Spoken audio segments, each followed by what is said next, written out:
Amis tireurs sportifs, bonjour, je voudrais vous présenter une carabine. J'en avais parlé lors d'une dernière vidéo sur une CZ455 que j'ai présentée et j'avais abordé le sujet de cette carabine là et on m'a demandé d'en parler un peu plus dans le détail. Donc en fait, c'est une carabine Tikka T3 Tactical en calibre 7,08. Donc en fait c'est le calibre que j'utilise pour faire du tir à longue distance. C'est un calibre qui a l'avantage d'être puissant tout en restant quand même un calibre qui permet de faire du carton sans tomber dans l'excès du 308 ou du 338. Sachant qu'après c'est plus les autres calibres sont plus réservés pour la chasse.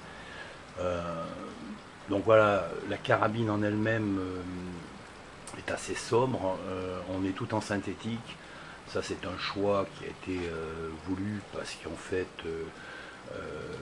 le bois c'est sympa, mais quand on est en opération, en fonction des climats, en fonction de l'humidité, c'est vrai que le synthétique ça a l'avantage de ne pas bouger, de ne pas se déformer. Donc c'est des carabines qui sont utilisées par certaines armées, les États-Unis, Israël, ça l'utilise, et aussi les forces d'intervention, en particulier le GIGN qui est équipé de cette carabine. Donc c'est des carabines qui sont destinées à faire du tir longue distance, du tir de sniper.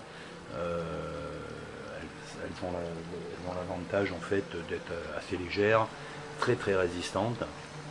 Donc celle-là, bon, elle n'a pas au niveau particularité, il y a quelques détails intéressants. On a un réglage ici au niveau de la joue. Bon, moi je l'utilise pratiquement pas parce que j'utilise un casque ou des oreillettes qui me gênent un petit peu, donc je ne l'utilise pas.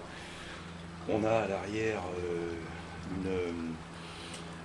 un caoutchouc suffisamment résistant parce qu'avec du 7,08 on a quand même pas mal de recul, surtout si on tire sans frein de bouche. Donc bon, je dirais que après au niveau culasse, on a aussi une culasse qui est assez sobre avec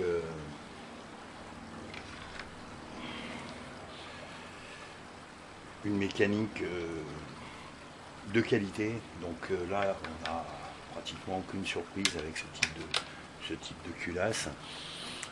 On a un Ryeweather qui est monté dessus, qui permet de mettre des accessoires, que ce soit point rouge ou lunettes. Donc là j'ai monté une lunette, c'est pas la lunette de la carabine, c'est une lunette que l'on m'a prêtée pour faire des essais de fiabilité, c'est-à-dire savoir si on résiste à des tirs intensifs et que la lunette en elle-même c'est une ZOS, donc c'est une que je vérifie quand même, c'est une 10-40 par 60 en objectif. Bon, c'est du matériel chinois qui vaut pas une fortune, hein, ça vaut 200 € sur internet. Je voulais quand même tester, savoir un petit peu ce que ça donnait. Ça résiste bien. Pour faire du 200 mètres, c'est assez intéressant. Bon, autrement, je monte là-dessus une Nikon Monarch qui est quand même la gamme au-dessus. Mais bon, je voulais quand même tester ça. Ensuite, vous avez dessus un chargeur de 5 que j'utilise pas pratiquement, puisque quand je fais du tir de précision, je mets munition par munition, une par une. Vous avez une détente, alors la détente a été réglée, je vous montrerai tout à l'heure, la détente a été réglée très fine, je dois être à 1 livre, je dois être à 500 grammes. Ensuite vous avez un canon flûté qui est assez intéressant, lourd, flottant, mais qui est quand même un canon de très bonne qualité. Tikka fait des canons de très bonne qualité. Ce canon est fileté en bout, on a une bague en bout avec un filetage ici. qui permet de monter les accessoires. Alors bon, au niveau des accessoires, moi j'en utilise 3 particuliers. J'utilise le frein de bouche. Donc le frein de bouche, en fait, l'intérêt du frein de bouche, c'est de réduire le recul, pour justement avoir des tirs quand même plus sympas, parce que bon, se faire démonter l'épaule à chaque tir, je vois pas vraiment l'intérêt. Ça enlève en précision, donc l'avantage du frein de bouche. Bon, ça c'est un frein de bouche d'assez bonne qualité en fait, hein. L'avantage du frein de bouche, c'est que vous avez des évents ici qui permettent de dégager les gaz en sortie d'ogive. C'est-à-dire quand l'ogive sort du canon, vous avez des gaz qui ressortent latéralement sur les côtés vers l'arrière, ce qui évite, si vous voulez, d'avoir toute la pression dans la crosse et dans l'épaule. Vous libérez du gaz sur les côtés, ça réduit largement le recul. Bon, vous avez ensuite une petite bague en bout de reprise. Alors l'avantage, c'est qu'on réduit on réduit le recul. L'inconvénient, c'est qu'on augmente le bruit. Donc si vous n'êtes pas seul sur les stands de tir, c'est vrai qu'avec ce frein de bouche là, vous augmentez, mais de façon significative, le bruit, la détente. Donc ça, c'est un peu gênant. Bon, si vous êtes seul, il n'y a aucun problème, hein. De toute façon, vous êtes forcément équipé de casque. Donc voilà, la petite vis qui est ici, c'est une petite vis qui sert simplement à mettre un bandeau que l'on relie aussi sur le Raiweather en bout. On a la même vis à ce niveau-là, ici. Et ce qui permet d'avoir Ah, ça c'est le chien. Ce qui permet d'avoir de pouvoir mettre une bande. Permet de mettre une bande ici. Cette bande évite d'avoir l'effet mirage, ce qu'on appelle, c'est-à-dire que dans ces calibres là, si vous faites du tir intensif, au bout d'un moment votre canon chauffe énormément, et en chauffant on dégage au-dessus du canon une espèce de petit nuage, c'est-à-dire que l'air est brassé en fait, l'air chaud est brassé, on le voit, c'est l'effet mirage qu'on voit sur les plages ou dans les déserts. On a une sensation de tourbillon d'air chaud, et cet air chaud pollue la vision, parce que si vous avez la lunette ici, vous avez l'air chaud qui se déplace au-dessus du canon en tourbillon, et vous avez un flou qui s'installe, donc c'est ce qu'on appelle l'effet mirage. Donc voilà pourquoi on a ce petit système là. Moi j'utilise pas vraiment, parce que comme je fais du tir de précision, je dirais que je tire pas en rafale, donc le canon a le temps de refroidir. Après, ça c'est donc le frein de bouche. Alors je dirais qu'il n'est pas forcément indispensable, mais c'est vrai que pour le recul, c'est quand même vachement sympa de l'avoir. Après, vous avez un autre accessoire qui est un RDS, donc un réducteur de son. Alors, c'est pas silencieux. Il y a deux choses, hein. Il y a le réducteur de son RDS et le silencieux. Le réducteur de son, comme son nom l'indique, ça réduit légèrement le son. Et ça réduit aussi le recul. Donc ça a quand même un avantage assez intéressant. Alors ça, c'est un matériel militaire, donc c'est tout en acier, soudé, hein, c'est indémontable. C'est un point 30. Donc celui-là, l'avantage, c'est que vous réduisez aussi énormément le recul. Vous réduisez légèrement le son, mais c'est pas le but en fait du réducteur, du RDS, de réduire légèrement le son. C'est surtout pour diffuser le son. C'est-à-dire que sur ce principe-là, vous avez une réduction significative du bruit, ce qui fait que le gros avantage, c'est que vous n'arrivez pas à détecter l'emplacement du tireur. Quand vous prenez par exemple un sniper en opération, s'il tire, ne serait-ce qu'avec un frein de bouche, avec le matériel sophistiqué aujourd'hui qu'ont toutes les armées modernes, on arrive par triangulation à savoir d'où vient le tir. Ce réducteur permet de diffuser le bruit, ce qui fait qu'on n'arrive pas à repérer d'où vient le tir. Donc c'est surtout pour ça qu'il est utilisé en fait, hein. C'est pour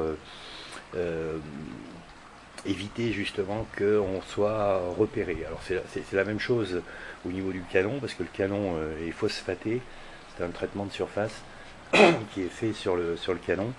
Donc on a un mat, on a un canon très mat en fait, avec une surface un peu particulière. C'est ce qu'on appelle le phosphaté, et qui évite d'avoir justement les reflets du soleil. C'est uniquement justement pour être en fait le plus discret possible. C'est le but du jeu, hein, quand on est en intervention. Alors bon, si vous avez vu certains films, et en particulier le film Stalingrad sur la Deuxième Guerre mondiale, vous avez vu que les canons et l'ensemble même de la carabine est camouflé, donc avec des chiffons, avec des systèmes de camouflage pour éviter d'être repéré justement. Et ça, le principe du phosphatage, c'est un petit peu l'esprit. Voilà. Donc après, évidemment, ça c'est le RDS. Si vous voulez monter, alors c'est l'avantage d'avoir des canons filetés sur ce type d'armes. Si vous voulez monter le silencieux, vous pouvez monter aussi un silencieux qui vous oblige à tirer des munitions subsoniques. Alors pour vous donner une idée, voilà, ça c'est le silencieux Van de Lanrief, avec une bague d'adaptation pour les pas américains. C'est pour vous donner, ça c'est un style 4 je pense de mémoire, c'est pour vous donner une idée des dimensions. Ça c'est du Van de Lanrief, et là on passe en 708, donc on n'a pas tout à fait la même chose, et on n'a pas tout à fait les mêmes dimensions. Donc là, évidemment, quand on est monté en 708 avec un silencieux, vous n'avez pas le choix, vous êtes obligé de tirer avec des munitions subsoniques. Donc la munition subsonique, là voilà la munition, je dirais standard, 708, qui se rapproche assez, si je vous compare certaines munitions, là vous avez par exemple une 30-30, là vous avez une 7,62-54, donc c'est les munitions des AK-47, donc des Kalachnikov, la fameuse Kalachnikov, hein. Donc on a une douille qui est à peu près équivalente, légèrement moins grosse. Là on est en 7,62, là on est en 7,08, hein. Donc ça joue pas grand chose. Et là voilà la fameuse munition subsonique. Alors le subsonique, il y a une particularité, l'ogive est beaucoup plus lourde, on a beaucoup moins de poudre dans la douille, donc on a une petite mousse qui vient tasser la poudre au fond, justement pour pas que quand la munition est à l'horizontale, la poudre se répande au fond et qu'on n'ait pas un bon allumage. Donc on pousse la poudre au fond avec une mousse. Donc là voilà, vous êtes obligé dans tous les cas avec un silencieux d'utiliser de la subsonique. Donc on est en dessous de la vitesse du son. Alors ça porte à 200, 300, 400 mètres, ça c'est pas un problème, il suffit juste de régler la hausse sur la lunette, hein, mais on est aussi précis. Si on prend le 708 qui est ici, donc là voilà, on a une ogive de 150 grains, c'est ce que j'utilise, hein, c'est de la Syrah de 150 grains, voilà le type d'ogive que l'on a. C'est les douilles Remington, et après je mets en amorce, je mets de la fédérale, qui est une très bonne amorce pour ce type de munition. Alors si vous voulez, j'aborde le sujet en fait un petit peu du rechargement, tout simplement parce que Sur ces carabines-là, vous avez la possibilité au départ d'acheter des munitions manufacturées. Bon, ça c'est de la Remington. Vous avez 20 munitions, ça vaut 35 euros. Et c'est pas d'une précision redoutable, sinon il faut passer avec la Hornady qui vaut 40-45 euros. Quand je dis que c'est pas d'une précision redoutable, c'est que en fait vous avez sur ce genre de munitions, vous avez l'amorce qui est ici, vous avez la douille proprement dit, vous avez l'ogive qui est là, et la charge de poudre qui est ici. Donc, quand on fait du rechargement, on choisit son amorce, on choisit sa douille, et on choisit son ogive. On met une charge de poudre qui est calculée en fonction des distances. Si vous tirez à 200 mètres, c'est pas la peine de surcharger. Donc vous calculez vos charges de poudre très très précisément en grains. Là je suis sur du 40 grains avec de la N150. C'est une poudre que j'utilise qui est très très sympa parce que en fait elle a l'avantage d'être assez vive et de ne pas faire trop de saleté. Donc c'est de la Vita tout simple hein, que j'utilise et je charge pour du 200 mètres, je charge à 40, mais je peux descendre à enfin point 40 grains, je peux descendre à 38 aussi, hein, ça marche aussi. Donc une fois que vous avez choisi votre ogive, bon, les douilles, quand vous les récupérez, vous les nettoyez, elles sont recalibrées en longueur parce qu'elles ont tendance à bouger au bout d'un certain nombre de tirs.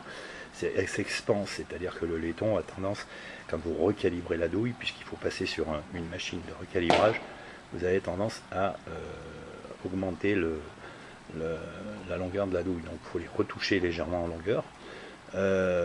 Vous choisissez votre poudre, donc vous calibrez bien votre poudre, et ensuite vous mettez votre ogive. L'enfoncement de l'ogive qui est ici est défini en fonction de votre carabine, parce que chaque carabine en fait a une chambre qui lui est propre. Et ce qu'il faut bien comprendre en fait, bon là je prends une douille qui est non amorcée, non chargée, hein, c'est une douille de référence, c'est une munition de référence qui me permet d'avoir l'enfoncement. Quand je règle la machine, j'ai un enfoncement idéal. Alors ce qu'il faut arriver à faire, ça c'est assez compliqué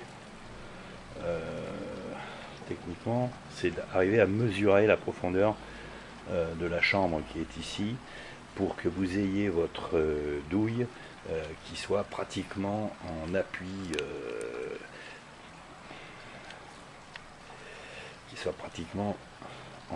sur les rayures. C'est l'idée, c'est pour éviter ce qu'on appelle le freeboard, c'est-à-dire qu'en fait quand votre douille sort, votre ogive sort de la douille ici, vous avez le départ de canon qui se trouve ici, donc vous allez soit être en appui sur les rayures, soit être légèrement décalé, et si vous êtes trop décalé, vous avez la douille l'ogive qui a tendance à flotter. C'est ce qu'on appelle en anglais le freeboard. Donc pour éviter ça, il faut arriver à avoir un enfoncement idéal, c'est-à-dire que vous soyez à 2-3 centièmes de la prise de rayure. Alors moi ce que je fais, c'est que j'ai mesuré la chambre, mais c'est un peu galère, il faut des instruments qui sont un peu particuliers. Donc ce que je fais en fait, c'est que je recharge, je fais un enfoncement à la machine, je fais un pré-enfoncement à la machine, ensuite je mets ma douille, je mets ma munition dans la chambre et je regarde si j'arrive à fermer. Si j'arrive pas à fermer ici, c'est que j'ai un appui, c'est que mon ogive n'est pas assez enfoncée. Donc je fais en fait un essai. Si j'arrive sans forcer pour verrouiller ma culasse, hop, ça veut dire que l'enfoncement est bon. Donc là c'est les réglages que alors je vous conseille de le faire sur chaque carabine, c'est-à-dire que chaque carabine a une chambre qui est différente en fait, hein. Voilà, donc au niveau du rechargement, c'est quand même très très intéressant si vous voulez faire de la précision, parce que vous savez exactement la charge que vous avez, les amorces que vous avez, l'enfoncement de l'ogive. Donc ensuite, si vous voulez, vous avez quelque chose de très sympa parce que vous êtes régulier en fait hein, par rapport à une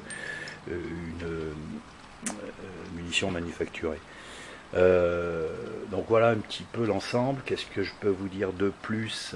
Bon, il y a un réglage bien évidemment de détente sur cette carabine. Voilà, je l'ai réglé très fin. Voilà, il n'y a pas grand chose de plus à vous dire, mais si vous voulez vous faire plaisir avec un calibre intéressant, ça peut peut-être être une solution. Bon, c'est les Tikka T3 Tactical. À l'époque, c'est là quelques années, ça valait autour de 1800 euros. Bon, je pense que ça a baissé maintenant, mais ça reste quand même très bon, une très bonne carabine. Voilà, donc juste pour vous préciser une chose, tout à l'heure je vous parlais du frein de bouche hein, que l'on monte en bout. Faut pas confondre le frein de bouche avec le cache-flamme qui lui a, je vous montre un cache-flamme ici, hein, qui lui n'a rien à voir dans son fonctionnement, c'est-à-dire qu'ici, bon, on peut en monter un silencieux, mais aussi, mais le cache-flamme c'est uniquement pour éviter qu'on ait une flamme qui sorte du canon, mais ça n'a rien à voir ni avec enfin, ça joue légèrement sur le recul, mais c'est pas le but, c'est pas du tout le but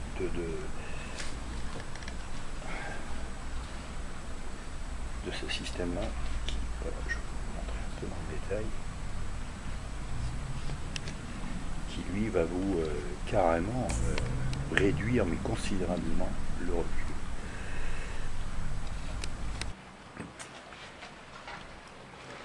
Bon, voilà la bête, donc si vous êtes intéressé par du tir longue distance, je pense que ça, c'est quand même quelque chose de très intéressant. Bon, je vous ferai une petite démonstration au stand filmée. Voilà, allez, on continue.